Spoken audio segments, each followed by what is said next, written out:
le travail de la force de pesanteur. Donc la force de pesanteur, c'est une force que vous connaissez bien, qui est une force exercée par, pour nous, la Terre, sur n'importe quel objet qui se trouve à la surface ou proche de la surface de la Terre. Et donc, comme vous allez pouvoir le constater dans ce chapitre, le travail de la force de pesanteur, c'est un travail qui a une caractéristique assez importante. Et cette caractéristique fait qu'il devient assez facile à calculer, en fait, le travail de la force de pesanteur. Alors, pour découvrir, on va dire ça comme ça, cette caractéristique, je vous propose d'étudier deux situations différentes. Un premier cas où on aura un déplacement purement vertical, donc un objet qui se déplace verticalement, et on essaiera, enfin on va y arriver même, de calculer le travail de la force de pesanteur dans le cas d'un déplacement vertical. Et puis ensuite, on verra un deuxième cas où cette fois, le même objet, donc qui subit la même force de pesanteur, se déplacera le long d'un plan incliné. Et donc, comme il se déplacera le long d'un plan incliné, eh bien, il y aura un calcul différent pour le travail de la force de pesanteur. Et puis, donc, à la fin, on comparera les résultats obtenus dans les deux cas de figure, de manière à en déduire cette fameuse caractéristique du travail de la force de pesanteur. Alors, le premier cas, c'est un cas qui est assez facile à étudier, c'est le cas vertical. J'ai recopié ici la figure, hein, vous voyez ici, ça c'est la même figure qu'ici. Alors, je vous présente la situation. Vous avez un objet qui a un certain poids, et donc, comme toujours, le poids il est dirigé vers le bas. Et on considère cette fois que le déplacement est un déplacement vertical et que ce déplacement il s'effectue vers le bas aussi. Donc ici, on a un déplacement qui va dans ce sens-là, en vert. Donc, ici, ce qu'on a, c'est que le poids, il est dans le même sens que le déplacement qui va du point A jusqu'au point B. Alors, si on veut calculer le travail lors de ce déplacement du point A jusqu'au point B, je l'ai appelé WAB, eh bien, il faut utiliser la force, c'est-à-dire P, pardon, en rouge, hop, il faut utiliser la force P. Il faut utiliser la distance du déplacement, et la distance du déplacement, ici, c'est une hauteur, hein, puisqu'il s'agit d'un déplacement vertical vers le bas. Donc, on multiplie tout ça par la hauteur h, et on multiplie encore ça par le cosinus de l'angle qu'il y a entre le déplacement et la force. Et encore une fois, cet angle entre le déplacement et la force, c'est un angle qui est égal à 0, puisque les deux sont verticales et dirigés vers le bas. Donc, le cosinus alpha, ici, si alpha vaut 0, ben ça fait cos de 0, et cos de 0, ça fait 1. Donc, en réalité, ce terme vaut 1, ce qui reste, c'est P fois H. P fois H que j'ai noté ici, et comme vous le savez, P, le poids, c'est M fois G. Donc, comme P, c'est M fois G, à la fin, il nous reste, pour le travail, M fois G fois H. Vous voyez que dans cette situation, le travail il se calcule assez facilement. Vous avez un objet qui a une certaine masse M, et cet objet se déplace verticalement vers le bas d'une certaine hauteur. Donc, pour calculer le travail, il suffit de faire MGH. Est-ce qu'il y a une première question déjà? Alors, il n'y a pas de question. Donc là, dans le premier cas, on a calculé ce travail dans le cas d'un déplacement qui est vertical. Alors maintenant, ce qu'on va faire, c'est qu'on va prendre, comme j'ai montré à la figure de tout à l'heure, on va prendre exactement le même objet, de même masse, et on va le faire se déplacer de la même altitude de départ à la même altitude d'arrivée, mais au lieu que ce soit un déplacement vertical, eh bien, on va considérer un déplacement oblique, en pente. Alors, ce dessin qui est ici pour le cas 2 sur la partie droite, je l'ai recopié ici. Alors, qu'est-ce qu'on a? On veut calculer, c'est le titre du chapitre, le travail de la force de pesanteur. Donc, la force de pesanteur, c'est une force qui est verticale dirigée vers le bas. Et maintenant, notre objet, il descend le plan incliné, il passe d'une altitude, ici HA, à une altitude HB, hein, qui correspond au point A et au point B, mais cette fois en effectuant un déplacement qui est parallèle au plan incliné, donc qui est oblique en fait. Alors cette fois, vous voyez qu'entre la direction de la force et le déplacement, il n'y a plus un angle de 0. Pardon. C'est fini l'angle de 0. L'angle de 0, c'était valable quand le déplacement était vertical vers le bas. Mais ici, vu qu'il est oblique, l'angle n'est plus égal à 0.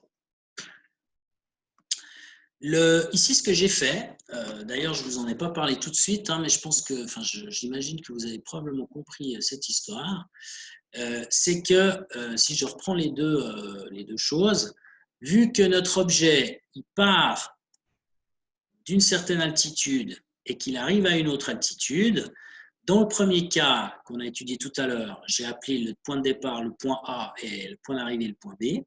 Et puis ici, c'est pas le même point de départ et c'est pas le même point d'arrivée, mais ils sont à la même altitude, donc je les ai appelés A', B'. Le poids, lui, ne change pas. Donc, comme le poids ne change pas, je n'ai pas mis de prime parce que c'est le même poids dans les deux cas de figure. Et puis, ici, le déplacement dans le premier cas de figure, c'est un déplacement qui est vertical, donc c'est une hauteur que j'ai appelée H, tandis qu'ici, c'est un déplacement le long du plan incliné. Je l'ai appelé D' et j'ai mis un prime, uniquement parce qu'il y a A' et B', en fait. Ce que j'ai encore pas précisé là-dedans et qui est important, c'est qu'il y a un angle d'inclinaison du plan incliné qui est un angle bêta, en fait, qui va être important dans notre calcul. Alors, calculons maintenant le travail de cette force de pesanteur en rouge ici, P, lorsqu'elle se déplace le long du plan incliné selon un déplacement oblique D en vert ici. C'est ça qu'on doit calculer maintenant. C'est le travail depuis le point A' jusqu'au point B'. Alors ça, je l'ai fait ici. Donc pour le calculer, ce travail de A' à B', il faut le poids, P, bien entendu, le poids P qui est donc ici, et qui est donc ici en rouge dans ma formule. Il faut le déplacement D' dans ma formule, qui est oblique le long du plan incliné. Et il faut encore une dernière chose, c'est l'angle alpha. Et donc cet angle alpha, pardon, excusez-moi, hop, c'est ici, ça. Cet angle alpha, cos alpha, ici, c'est l'angle qu'il y a entre la direction de la force, qui est verticale vers le bas, et la direction du déplacement, qui est oblique. Alors, faisons ce calcul.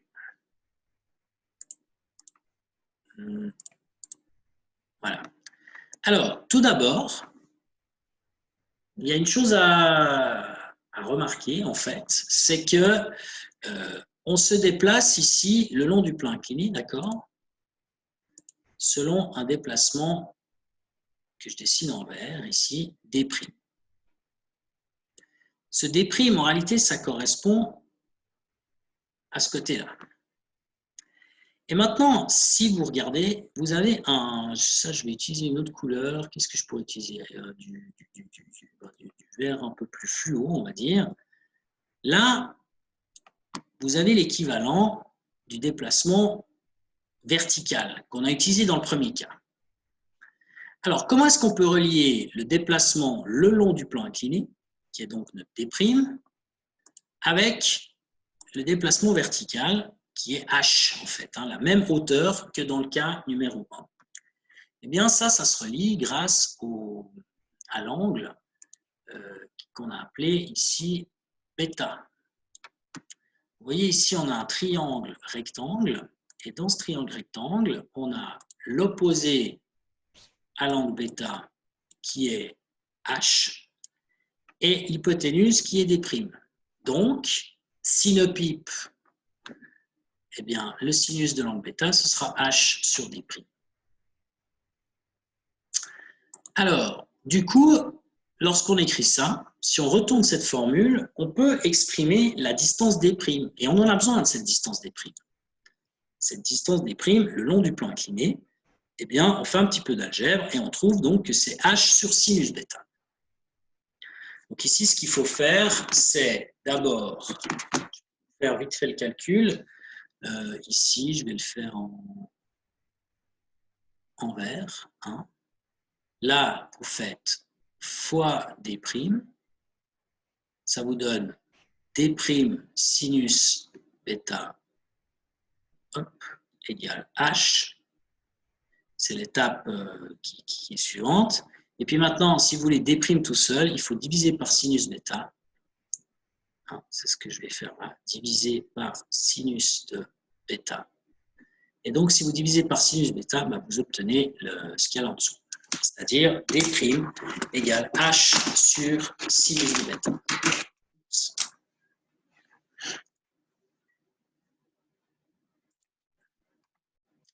Première chose. Ensuite, transparence suivante. Alors, là, il y a aussi quelque chose d'intéressant. Là, cette fois, je vais utiliser que du rouge. Vous voyez que là, il y a un triangle qu'on peut faire entre ce point-là, ça, ce point-là, hop, et ce point-là. Et dans ce triangle, eh bien, vous voyez apparaître l'angle alpha qui va nous être utile pour calculer le travail et l'angle bêta qu'on vient de déterminer à l'étape précédente. Et les deux sont liés, en fait, puisqu'ici, vous avez un triangle rectangle. Donc là, vous avez un angle de 90 degrés, là en bas. Et donc, comme il y a un angle de 90 degrés, vous savez que dans un triangle, la somme des angles est égale à 180 degrés. Donc là, il y a déjà 90. Donc on a 180 degrés égale 90 plus alpha plus bêta. Donc là, si vous enlevez les 90 degrés, il vous reste 180 moins 90, ça fait 90 égale alpha plus bêta. Et donc, si vous calculez bêta, il faut soustraire alpha et vous avez donc cette expression qu'il y a ici. Le lien qu'il y a entre l'angle bêta, là en bas, et l'angle alpha qui nous intéresse, c'est ce lien-là. C'est bêta égale 90 moins alpha.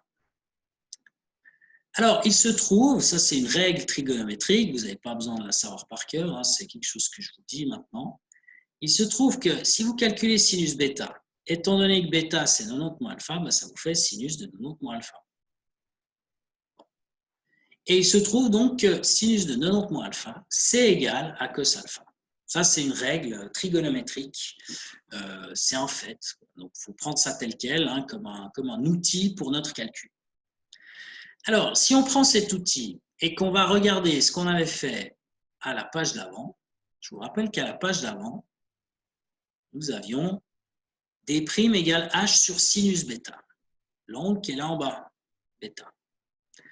Donc maintenant, ce sinus bêta, on vient de voir qu'on pouvait l'écrire comme étant égal à cos alpha. Donc du coup, on peut écrire que D' c'est H sur cos alpha. Alors ça, c'est ce que je vais faire dans mon calcul du travail. Vous vous rappelez que le travail, on avait dit que c'était P fois D', où D' c'est le long du plan incliné, fois cos alpha. Donc au lieu de D', on va utiliser H sur sinus bêta. Et au lieu de sinus bêta, on va utiliser cos alpha. Donc, il va nous rester P fois D' cos alpha. Ça, c'est le truc, le premier terme qu'on avait écrit ici. Je remplace le D' par H sur sinus bêta. Ça, c'est ce qu'on a là. Ensuite, je remplace là-dedans, je vais faire en bleu, le sinus de bêta par ce qu'on a calculé tout à l'heure, c'est-à-dire cos alpha. Et là, vous voyez quelque chose d'intéressant. Vous voyez qu'il y a du cos alpha en haut et en bas. Donc, on peut les simplifier. Et qu'est-ce qui va rester? Il va rester uniquement P fois H. le P qui est là et le H qui est là. P, c'est mg. Donc, en réalité, à la fin, il nous reste, pour calculer le travail, m fois g fois h. Donc, en fait, le travail pour passer du point A' jusqu'au point B', le travail de la force de pesanteur, bien entendu, pas n'importe lequel, eh bien, il s'exprime comme étant égal à mgh, où m, c'est la masse de l'objet, et h, c'est la différence d'altitude entre les deux points. Alors, là, vous voyez quelque chose de très intéressant, en fait, et qui va être exploité, qu'on va exploiter dans la résolution d'exercice, c'est qu'en réalité, si le déplacement est vertical, c'est le travail du point A jusqu'au point B, on avait calculé que c'était m fois g fois h. Mais si le déplacement est oblique et qui part du même point, la même altitude pour arriver à la même altitude, donc il y a une même différence d'altitude, eh bien on obtient aussi m fois g fois h. Donc la grande conclusion de tout ça, c'est que le travail de la force de pesanteur, en fait, il ne dépend pas du chemin parcouru, il dépend uniquement de la différence d'altitude qu'il y a entre le point de départ et le point d'arrivée. Et ça, c'est donc un résultat très important et très pratique parce que vous voyez que la formule pour calculer le travail, m fois g fois h, si vous connaissez la masse de l'objet et que vous connaissez la différence d'altitude, eh bien, vous pouvez calculer très facilement ce travail, quel que soit finalement le chemin qui est parcouru. Ça peut être tout droit, ça peut être oblique. Du coup, si le chemin en réel il est oblique, vous pouvez très bien dire moi je fais comme s'il était vertical parce que finalement le calcul est identique. Il n'y a que la différence d'altitude qui compte. Donc, essayez d'exploiter ça quand vous ferez des exercices. Combien j'en ai encore? J'en ai encore 3. Alors, une petite remarque ici que je fais toujours avec mes élèves. Bon, malheureusement, aujourd'hui, on est chacun chez soi, mais je donne toujours ce même exemple. Imaginez que vous êtes à la gare de Lausanne et que vous devez aller à Saint-François. Alors, il y a plusieurs chemins, mais disons, moi, je peux vous en proposer 2. Je parle de à pied, bien sûr. Soit vous prenez le petit chêne, soit vous passez par exemple par l'avenue de la gare, et puis donc vous arrivez à Georgette, puis quand vous arrivez à Georgette, vous continuez et vous montez par l'avenue du Théâtre, et puis vous arrivez à Saint-François. Alors, si vous passez par Georgette, en général, il n'y a pas tellement de gens qui font ça, parce que le problème, c'est que si vous passez par Georgette, c'est long. Donc, il y aura une grande distance de parcours, mais par contre, il y aura moins d'efforts à fournir parce que justement, la pente, elle est moins raide que dans le petit chêne. Donc, il y aura une moins grande force, mais une plus grande distance. Et puis, si vous passez par le petit chêne, alors là, la distance est plus courte parce que c'est quasiment en ligne droite, mais par contre, c'est beaucoup plus raide. Donc, comme c'est plus raide, il y aura une distance un effort, on va dire, une force dans les jambes qu'il faudra exercer qui sera plus grande.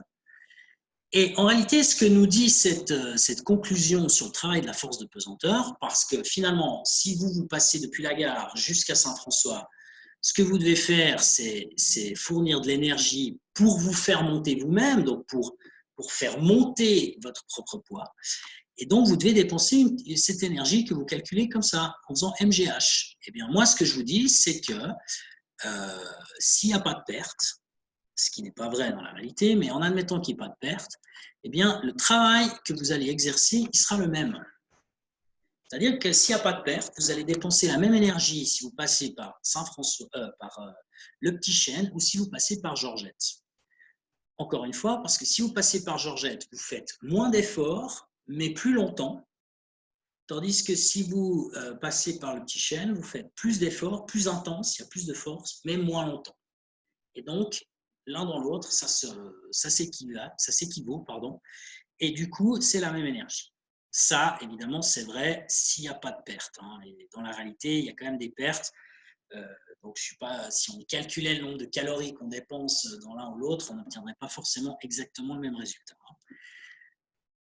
Voilà pour cette petite conclusion. Donc, tâchez dans les exercices d'exploiter cette notion du travail qui ne dépend que de la masse de l'objet, le travail de la force de pesanteur qui ne dépend que de la masse et surtout de la différence d'altitude et donc pas du chemin.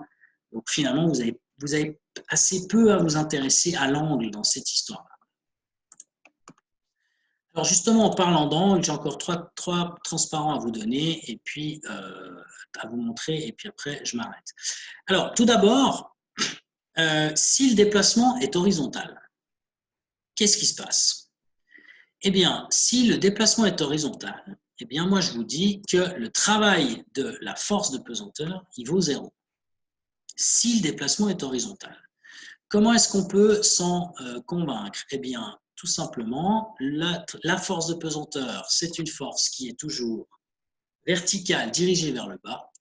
Et si cette fois, vous avez un déplacement qui est horizontal, eh bien, vous voyez que l'angle qui est entre les deux, c'est un angle de 90 degrés. Donc, si l'angle vaut 90 degrés, eh bien, qu'est-ce qui se passe? Eh bien, quand vous calculez le travail, vous faites la force fois la distance fois le cosinus de 90 degrés. Cos de 90, ça fait 0. Donc, quelque chose fois 0, ça fait toujours 0. Vous avez un travail nul. Si au contraire, vous utilisez, et c'est préférable, je dirais, la définition, enfin, ce n'est pas une définition, mais le résultat qu'on a obtenu du calcul précédent, le travail, c'est MGH, où H, c'est la différence d'altitude.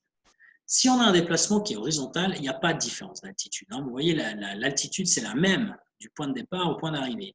Donc, du coup, le H, ce sera 0. Et si H vaut 0, M fois G fois 0, ça donne 0.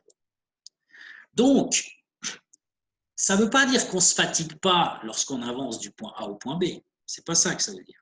Ça veut dire que la force de pesanteur, elle ne vous donne pas d'énergie, ni positive ni négative, donc elle ne vous donne pas ni ne vous enlève de l'énergie lorsque vous faites un déplacement horizontal.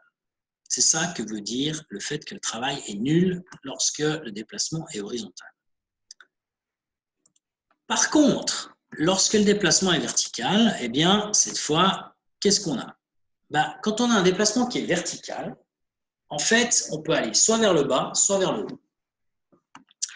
Alors, considérons ici un objet qui tombe, qui descend, disons, et puis donc, on va calculer le travail de la force de pesanteur. Donc, vous avez ici un déplacement qui est effectué vers le bas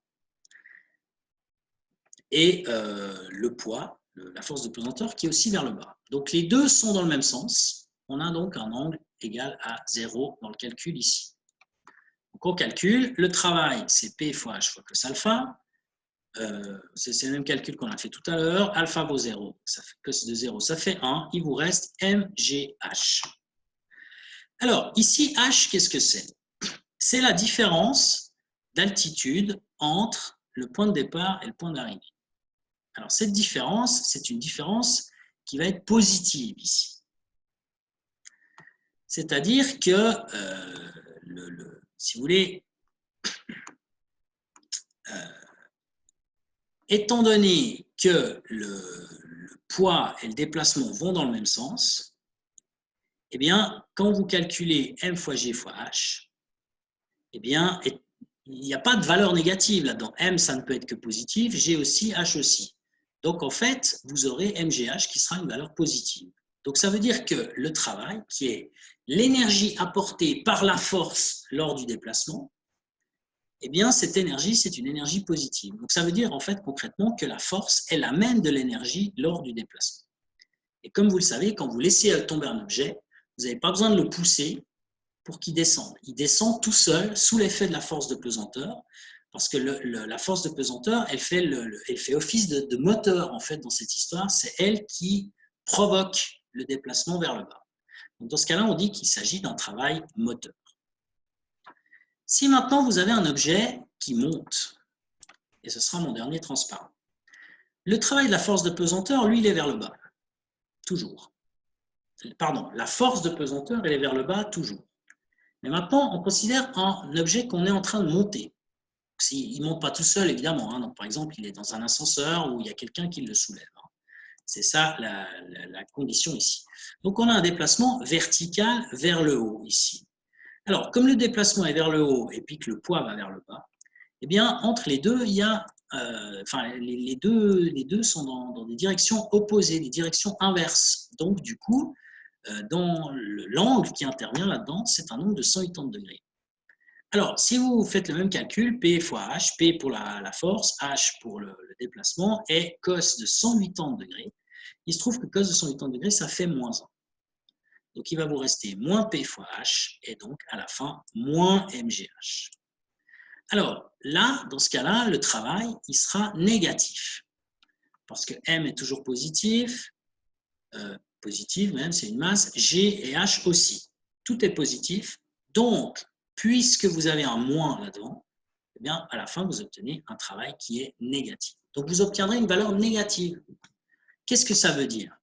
Ça veut dire que, étant donné que le travail, c'est l'énergie qu'amène la force lors du déplacement, eh bien, si vous avez une énergie négative, amener du négatif, ça veut dire en fait en prendre, tout simplement. Donc, ça veut dire que le poids, lorsqu'on monte un objet, eh bien, le poids, il va faire perdre de l'énergie. Et ça, vous l'avez déjà remarqué, parce que quand vous soulevez un objet, ben vous, ça vous fatigue. Donc, en fait, vous devez donner de l'énergie à l'objet, parce que lui-même, en montant, il en perd à cause de la force de pesanteur. Donc, s'il en perd, il faut quand même, il faut lui donner, comment dire, c'est comme une voiture qui roule. Hein. Une voiture qui roule, elle consomme, elle perd de l'essence. Donc, du coup, il faut lui donner de l'essence pour qu'elle continue à rouler. Ben là, c'est exactement ce qu'il faut faire. Donc, si vous-même, vous voulez, par exemple, vous soulever, vous montez des escaliers, le travail de la force de pesanteur va vous faire perdre de l'énergie. Donc, si vous voulez quand même monter les escaliers, il va falloir fournir de l'énergie pour compenser cette perte. Et donc, cette énergie, elle devra être au minimum l'inverse de cette valeur-là, c'est l'inverse de moins MGH, c'est-à-dire au minimum MGH. Alors, quand je dis minimum, ça veut dire si on tient, enfin, c'est quand on tient compte des pertes. Hein. Mais nous, en fait, dans les calculs, on ne tiendra pas compte des pertes. Donc, finalement, ça reviendra à MGH tout court. Alors, je m'arrête là. Je crois, ouais, je m'arrête ici. Je ne sais pas s'il y a des questions. Alors, il n'y a pas de question. Ah, si, il y a Marie qui a une question. Oui, Marie. Juste pour être sûr, vous entendez quoi par perte quand vous parlez de perte dans les pour monter le petit Quand chêne? je parle de perte, je parle de perte par frottement, par exemple, des choses comme ça. Ok, Qui est ok, je sais pas, du vent qui vous fait perdre de l'énergie ou quelque chose du genre. ok. Ouais, c'est vrai ça peut porter à confusion parce que j'ai parlé de perte d'énergie ici puisque le travail est négatif. Mhm. Et puis non, là, effectivement, quand je parlais des pertes qu'on néglige, je parlais des pertes par frottement, ouais, ce genre de choses. Ok, merci. Mais de rien.